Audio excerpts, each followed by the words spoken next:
Bonjour Denis. Bonjour Julien, bonjour tout le monde, j'espère que vous allez bien.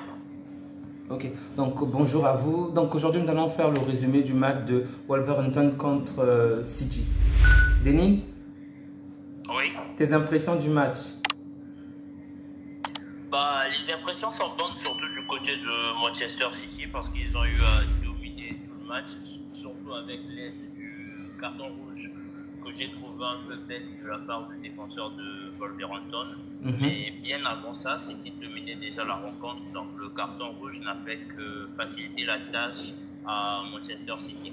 Oui, donc le carton rouge de Collins à la 33e minute a vraiment pénalisé les joueurs de Wolverhampton parce qu'il y avait quand même, on va dire, cette rivalité entre les deux équipes. Il y avait quand même, on sentait quand même l'adversité, mais une fois que Collins obtient le carton rouge, le match est complètement entre les mains de City. Donc City s'est facilement imposé, ils ont déroulé leur jeu. La plupart des joueurs ont vraiment offert des prestations, de bonnes prestations, à savoir Jack Grealish. D'ailleurs, on l'a critiqué, tu vois, même lors de sa sortie, on a crié sur lui. Je n'ai pas compris et pourtant il a marqué. Donc je crois qu'on l'en veut toujours par rapport à son transfert. Oui, c'est beaucoup plus par rapport au prix et au rendu. C'est un peu le Ferran Torres de Manchester City, tu vois. D'accord, mais de nos jours, est-ce qu'on devrait en vouloir des joueurs par rapport à ça? Je veux dire, lorsque l'équipe met un prix, par exemple, je m'intéresse à X joueur et que je mets telle somme, ce n'est pas le joueur qui le veut, c'est un problème qui se passe entre cette équipe et l'autre, entre les deux équipes, tu vois. On ne devrait pas impacter les joueurs par rapport à cela parce que le joueur, tout ce qu'il veut, c'est aller dans un autre club. Il n'a rien à voir avec le prix, c'est vous qui avez simplement mal discuté du prix en fait. Je suis d'accord avec toi que le football d'aujourd'hui, il a changé, tu vois. Mais ça, la plupart des gens ne veulent pas le comprendre. D'accord. Donc, le premier but de Grealish à la première minute de jeu, vraiment, c'était tellement magnifique à voir. Cette équipe de City, donc la passe excusez-moi, de Guardiola qui est toujours les combinaisons entre des joueurs. Ils arrivent à se doubler, à se positionner comme il se doit. C'est vraiment magnifique à voir. Et la même chose se répète aussi avec le second but, avec le troisième but, celui de Foden. Donc le premier but de Grealish, le deuxième but de Haaland à la 16e minute et ensuite à la 69e minute de Foden. Double passe décisive de Kevin De Bruyne. Vraiment, c'est vraiment un joueur merveilleux, sans blague. Bah oui, mais après, moi j'ai trouvé qu'aujourd'hui il n'était pas assez exceptionnel que ça, mais malgré tout. Bon, je me dis aussi que c'est la charge des matchs parce qu'en ce moment on voit pas mal de joueurs qui ne cessent de s'épuiser. Et on peut se le voir avec le remplacement de jeu. Ils sont enchaînés chaque 3 jours et c'est pas évident. Aujourd'hui, Guardiola a quand même fait différemment. Il t'a peut-être entendu, hein. Toi qui dis qu'il aime souvent garder les mêmes joueurs. Aujourd'hui, il a fait pas mal de remplaçants. Exactement, parce que lui également, il remarque que les joueurs sont fatigués, tu vois. Bon, après, De Bruyne, c'est parce qu'il est, albinos, tu vois. Et les gens qui ont ce type de peau-là, lorsqu'ils se fatiguent, ils deviennent rouges. Donc pour lui, ça se voit clairement qu'il est fatigué. Mais après, il essaie de changer petit à petit. C'est une bonne chose. Je préfère qu'il puisse changer petit à petit, même si le changement, je trouve qu'il est lent, mais c'est pas grave. En tout cas, 5 remplacements de la part de Pep, c'est vraiment un grand changement, hein. Alors qu'il est en train de mener. C'est rare. En tout cas, bon, par rapport au match, on s'attend un peu à un score aussi large, aussi important, dans la mesure où Wolverhampton en ce moment n'est pas vraiment brillant. Donc c'est vraiment triste pour eux parce que s'ils continuent avec cette lancée, certainement, ils risquent d'être relégués en seconde division la saison prochaine. Donc j'espère vraiment que cette équipe va se relever parce que pour l'instant, ça ne va vraiment pas du tout. Ils sont vraiment en rouge en ce moment. Les défaites successives, donc j'espère qu'ils pourront se relever et nous offrir des matchs de meilleure qualité. Donc tous les joueurs du milieu du terrain ont été remplacés, à savoir Silva, Rodri ainsi que De Bruyne. Foden aussi a été remplacé ainsi que Grealish. Donc c'est vraiment étonnant de voir Guardiola agir ainsi. Mais il y a un autre cas qui m'inquiète un peu, c'est par rapport à Mahrez. J'ai l'impression qu'il ne s'épanouit pas. C'est pas l'impression qu'il ne s'épanouit pas, c'est simplement qu'il n'est pas bon actuellement, c'est tout.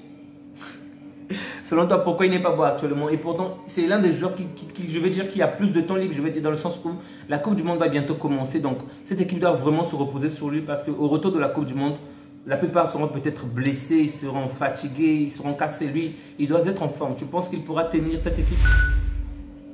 Je sais, sincèrement, je sais pas. Je peux pas te dire qu'il va se passer ci ou ça demain, je sais pas.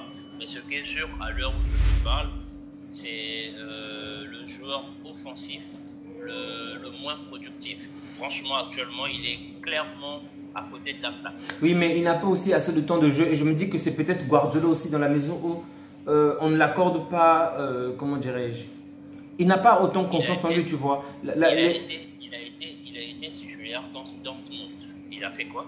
Non, mais dans les matchs passés, par exemple, la saison passée, on s'est rendu compte de ses performances, par exemple. Là où il faisait vraiment de bonnes choses, mais Guardiola ne l'accordait pas le bénéfice du genre. Guardiola n'avait pas autant confiance en lui qu'en De Bruyne ou d'autres joueurs.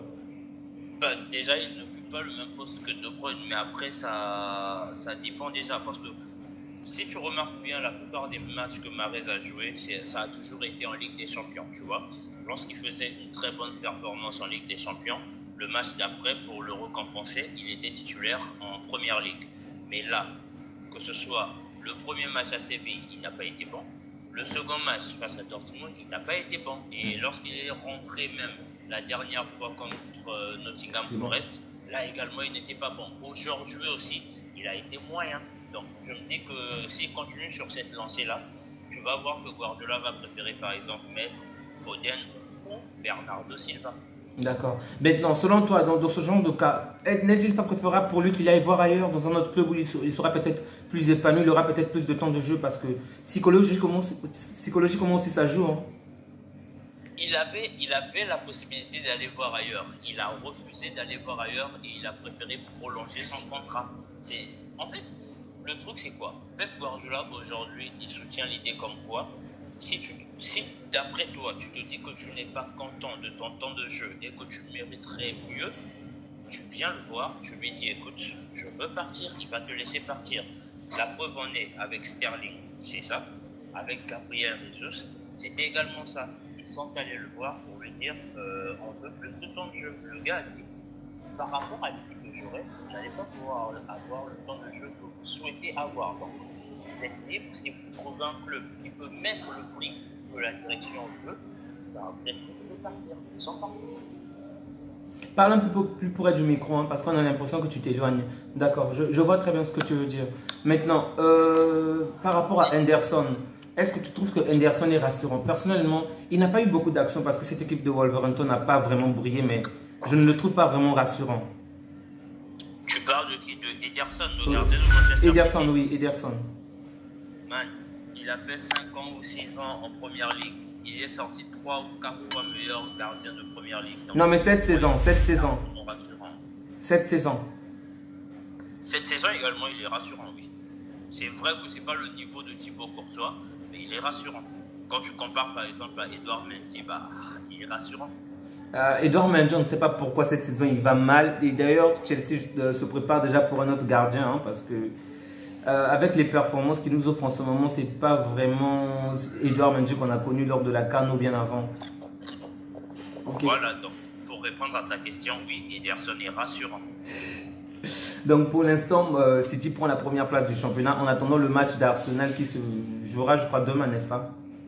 Qui a été annulé, je pense. Ça a été annulé. Les matchs qui devaient se jouer à Londres et à Manchester ont été annulés.